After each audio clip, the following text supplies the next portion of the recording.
Tonight, we'll take a look at why the Auburn community gathered in protest last week.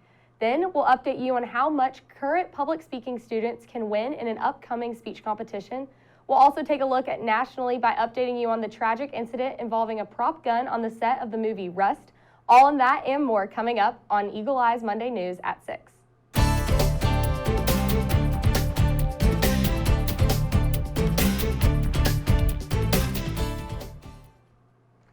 Good evening. Welcome to Eagle Eye News at 6. I'm Jack Greenwald. And I'm Lily Grace Thome.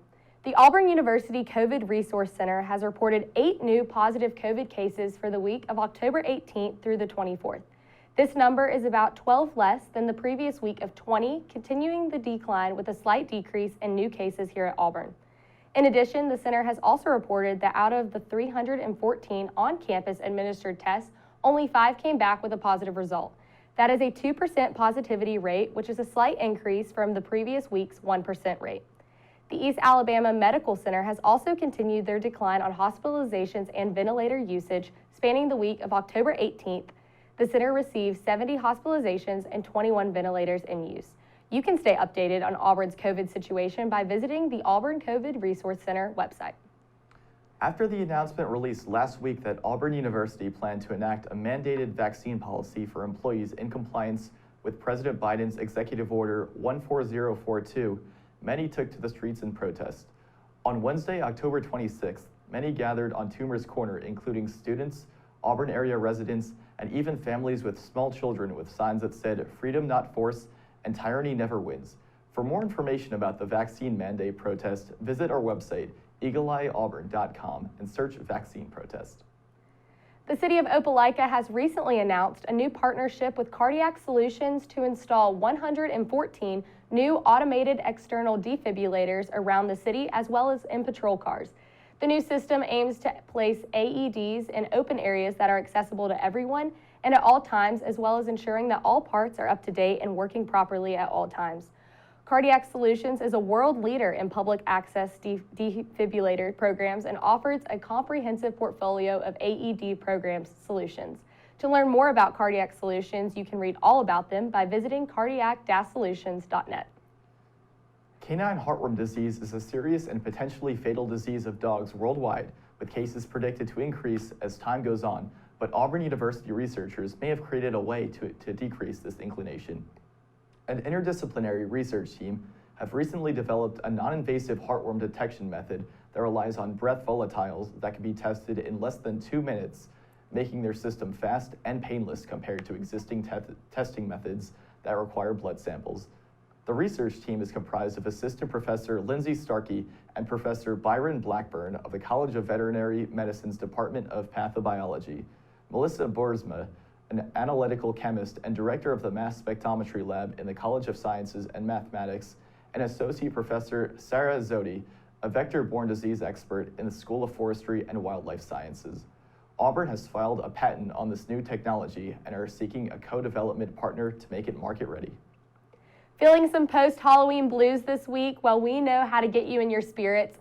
Up next, Involvement Ambassador Travis Harrison is here with our weekly involvement update to give you the scoop on all the activities and events you can get involved with on campus this week to cure all your spooky season sadness. Hey guys, my name is Travis Harrison with the Office of Student Involvement, and I cannot wait to share with you all of the exciting things going on at Auburn this week.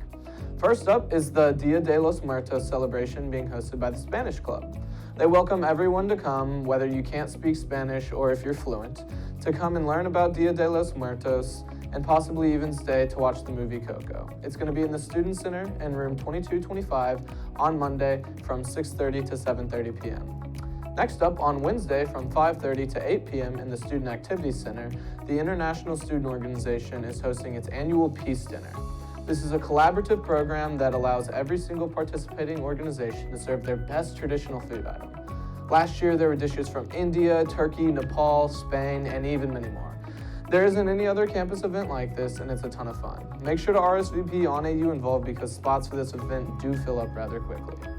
Another on-campus event happening this week is the Cross-Cultural Center for Excellence and the Office of Inclusion and Diversity's Diwali pop-up event. This is going to be on Thursday from 11 a.m. to 2 p.m. in the Student Center, room 2103. Attendees will participate in arts and crafts that exemplify the traditions and culture of those who celebrate Diwali. As always, make sure to check out AU Involve and the other dozens of events that we have coming up this week. Thank you, and War Eagle. When we return from this short break, a new banner was revealed to celebrate a certain well-loved tiger, and public speaking students are competing for cash prizes. Find out more when we come back. You're watching Eagle Eye News at 6.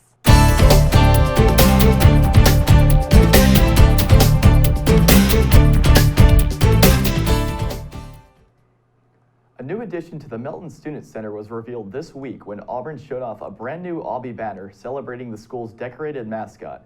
Eagle Eye's Blake Phillips has more. This week, Auburn University unveiled a new banner on the southwest corner of the Melton Student Center honoring Aubie the Tiger, the 10-time UCA mascot national champion. The banner lists the 10 years in which Aubie has topped all other mascots in the mascot cheerleading competition, including his most recent victory in the spring. Auburn's mascot program holds the record for the most UCA national titles and saw Aubie elected into the Mascot Hall of Fame back in 2006. It's safe to say that Aubie is certainly the most decorated tiger in the nation. Students in public speaking classes this semester will once again be provided with the chance to compete in the Auburn Speaks public speaking competition for a chance to win the Philip Zinn Kirken Excellence in Public Speaking Award. The award was first established in 2017 when Senior Lecturer and Director of Public Speaking at Auburn, Jennifer Johnson, presented the Kirken family with the idea as a way to honor the former Auburn student and football player who passed away tragically in a car accident in 2014. The contest takes place every semester, and this year's finalists compete today on November 1st at the Gay and Susan Gouge Performing Arts Center for a chance to receive a $4,300 prize. For more information about the Auburn Speaks competition, visit our website, eagleeyeauburn.com, and search public speaking. Jordan Branchman, a junior at Auburn University pursuing a degree in political science as well as a master's in public administration, has recently published an article in the Stennis Public Service Review. The Stennis Public Service Review is a student-based journal that is dedicated to highlighting commitment to public service by acknowledging the contribution of young authors to the public service sector through hopes of fostering a sense of civic responsibility among the youth of the United States. Branchman's article titled Philanthropy, Public Service, and Democracy discusses his experience within philanthropy and grant writing, as well as his inspirational conversation with Alabama legislator Representative Jeremy Gray Branchman, describes his journey to public service and how he hopes to encourage others to reflect the great empathy found within our nonprofit public sector. According to a new study, Auburn University and its alumni make a $5.63 billion contribution to the state of Alabama, as well as create 27,000 jobs in addition to university employment. Researchers based their study off the Auburn's Maine and Montgomery campuses, as well as the Alabama Agriculture Experiment Station and the Alabama Cooperative Extension System, noting Auburn's instruction, research, and outreach resources and active faculty and student engagement as major assets to the community. Auburn's economic contribution marks a 1% increase from the previous year's findings, demonstrating the university's robust institutional capacity even in the wake of the COVID-19 pandemic. The Auburn University Foundation Board, which is in charge of receiving and managing all charitable contributions made in support of Auburn, has selected 3 new directors to its board. Nicole Falk, a Senior Vice President of Consumer Strategy and Solutions for Georgia Power from Atlanta, Ken Henderson, a partner at Bryan Cave Leighton Paisner from New York, and Greg Winchester, founder and CEO of Summit Investors LLC from Santa Rosa Beach, Florida, will all become newly appointed directors to the board.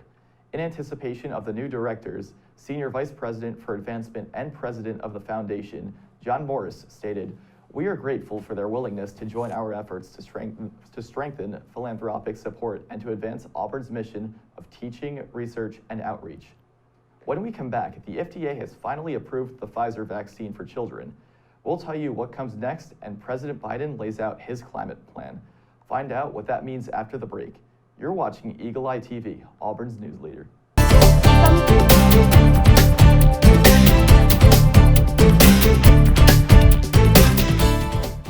Some parents in the United States are now one step closer to getting their younger children vaccinated.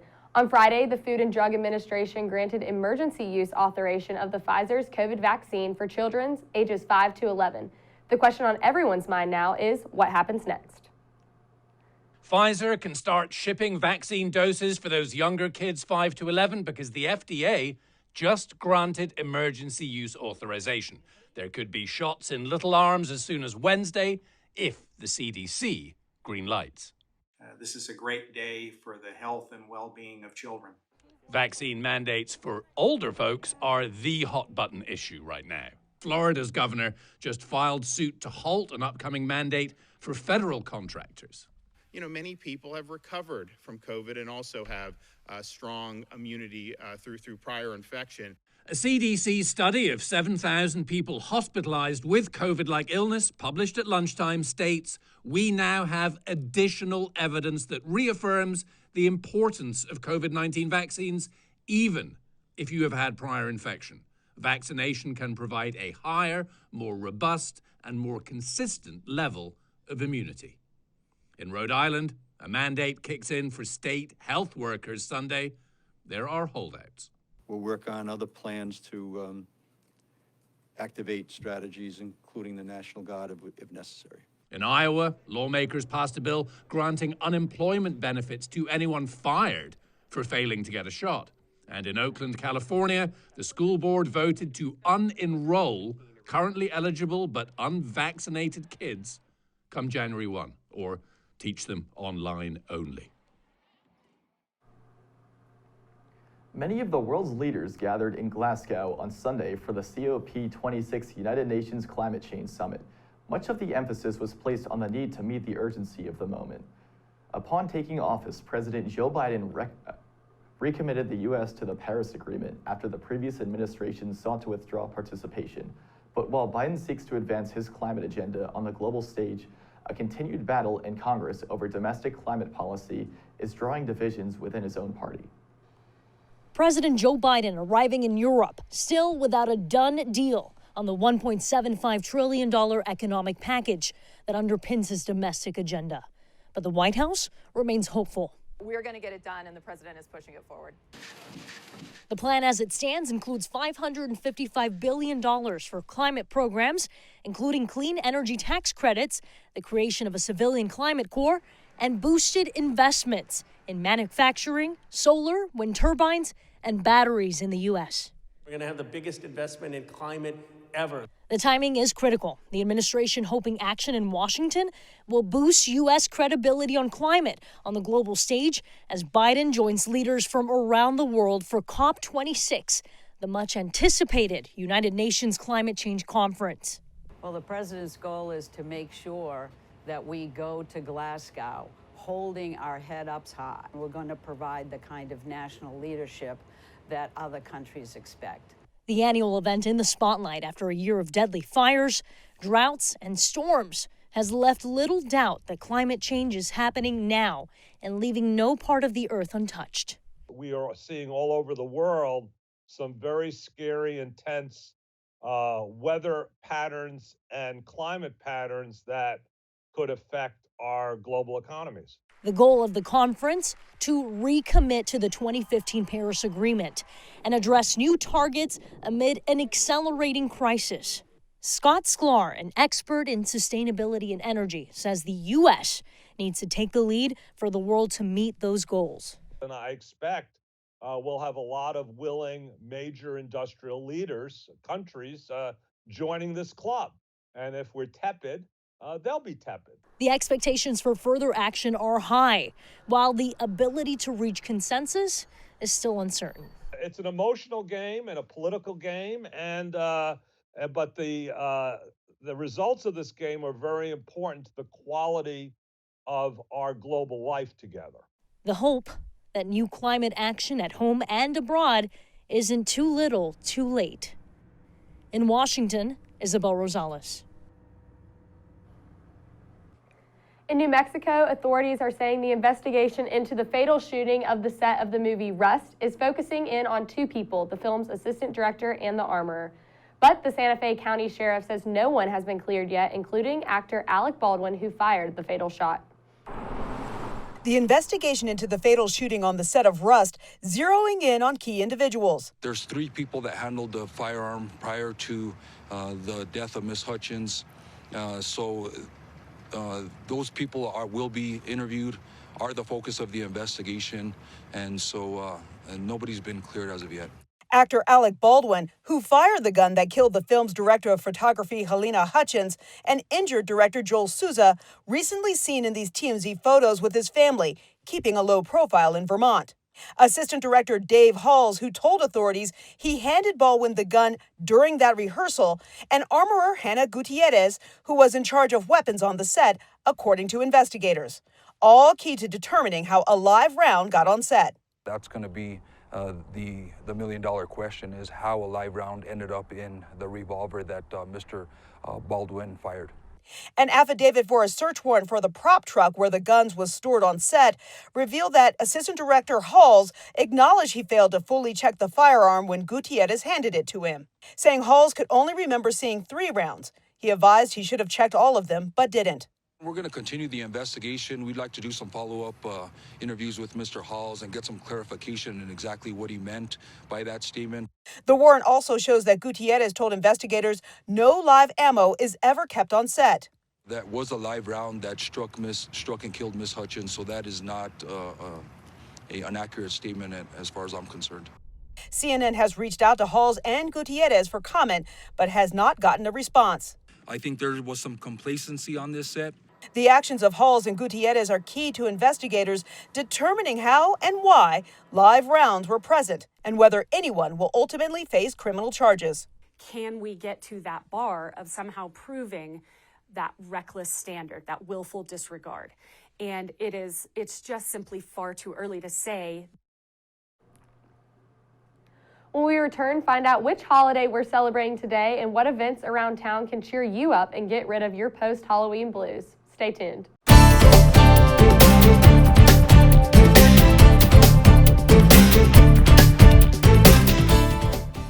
You can find it in sweet and savory foods and eat it for breakfast, dinner, or dessert. It's cinnamon. Today is National Cinnamon Day, and while you may not often think about how important of an ingredient it is, cinnamon goes into almost all of your favorite things. Pumpkin spice would just be pumpkin nice without cinnamon. Cinnamon buns would, well, just be buns. And who wants to eat a cereal called Toast Crunch instead of Cinnamon Toast Crunch?